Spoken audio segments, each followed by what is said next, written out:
pessoal, de cima hoje, o podcast está avançado. Eu deixo uma opinião. Eu acho que lá no fundo, lá, mas depois curtir na mão que ali, ou que esteja lá para pôr lá para que ele fica reto. Eu deixo a sua opinião.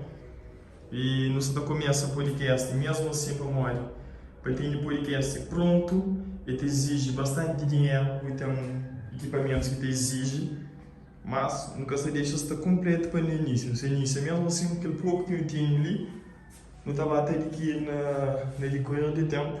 Só mostro meu espaço aqui ali. Mas tem alguma opinião, alguma sugestão na decoração, eu deixo saber ali. E ali, além de ser podcast, é um lugar onde a pessoa pode ver um pouco de então no Douro e aquele que era dele. E está governo, está aqui, tudo que quer dar suporte, que tira aqui. E X aqui, eu também não me lembro o nome de tudo, gosto. Mas obrigado, eu estou, eu sou em Misequinha. E é só.